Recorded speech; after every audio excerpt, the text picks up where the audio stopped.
My, Hello, my name is William, and this is my TED Talk about gaming in modern society. Gaming has really evolved over the years. It's come from games like Minecraft. No, it hasn't come from that. It's come from Pong and Tetris to Minecraft and Call of Duty. It has even come so far to be considered a sport. If it has come far enough to be considered a sport, then I believe it has come far enough to be considered in schools. Gaming has been around since the early 1970s, with the earliest being Pong, a game made by Atari.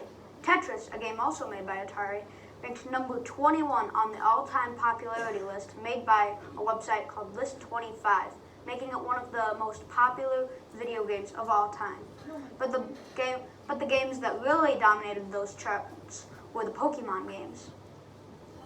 Pokemon have been around since 1996. With the earliest game being Pokemon Red and Green. Their latest game, Pokemon Let's Go Eevee, came out in 2018 and was one of their most popular video games yet. The games that have dominated the charts of video gaming outside of Pokemon have really changed though. In the 1980s, Tetris, everyone wanted Tetris. But in 2018, the game that won Game of the Year was Red Dead Redemption 2. But the best game of all time, in my opinion, is Minecraft. Although made in 2009, it didn't really gain popularity until the 2010s. Tetris is about stacking blocks and avoiding running out of time, while Minecraft is about creativity. There are two game modes. In one game mode called Creative, you can be in an almost God mode where you have unlimited of everything and you build whatever you want. While in Survival mode, you play in a normal fashion where you also have to worry about survival. It's clear that gaming has really come a long way since its beginning, but has it come far enough to be considered a sport?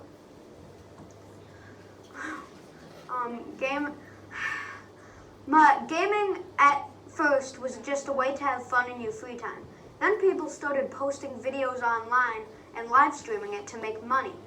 And now it's being considered a sport, which when you think about it, isn't that different from most sports. Let's take golf, for example. Golf was originally just a way to have fun and just hit balls with sticks.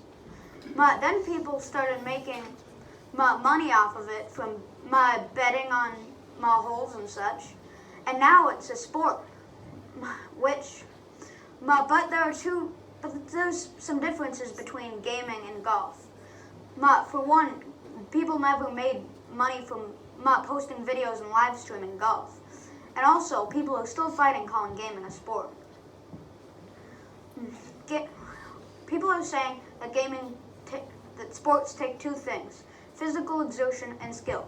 But gaming has clearly shown that you need skill to win. Have you ever wondered why some gamers, such as Ninja and Tfue, always seem to be able to win, while gamers like myself always suck at it and never seem to be able to succeed? It's because it takes skill to win. And I don't have that, but and then for physical exertion, I have an example, chess. Chess was added by the International Olympic Committee as a sport, and the only physical exertion I've seen in a chess match is pushing the pieces around, which is arguably less physical exertion than pressing keys and moving the mouse back and forth. Therefore, by definition and example, gaming is a sport. That just about wraps up the first argument I wanted to make. But what about education? Now, there's a fine line between educational games and regular video games. But I believe that the educational side of video games could really be utilized in the classroom. But that means that games like Minecraft and Disney Infinity would be allowed into the classroom, while games like Fortnite and Red Dead Redemption 2 would be kept out. I know what you're thinking. What do you mean Minecraft and Disney Infinity should be allowed in the classroom?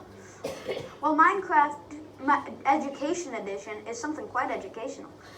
It features over 250 free lessons ready for download to teach your class about really any subject. Not only that, but Disney Infinity has a game mode called Toy Box, where you can create worlds that leverage kids into learning, because they use the kids' favorite Disney characters to leverage them into learning about whatever subject you make the world to teach them about. But you still don't want some games in there. Games like Fortnite and PUBG and Red Dead Redemption, stuff like that, should be kept far, far away from the classroom. They're not educational, and they're frankly violent.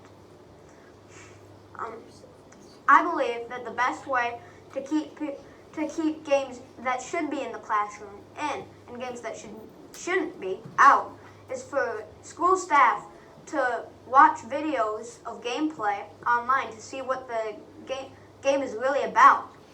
If they approve of the game, they can allow teachers to utilize it in the classroom, while they can also do whatever they feel necessary to keep them out. But gaming still can come with a consequence. If not monitored,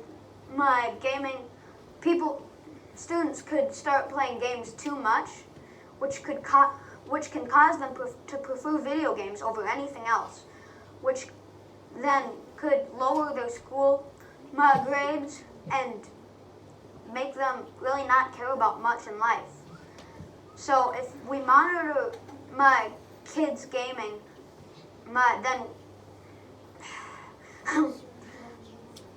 then we can really make gaming better for everyone.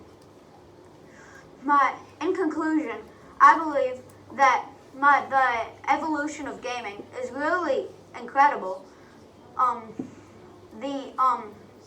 Gaming is a sport, and that gaming should be allowed in the classroom, but only some games.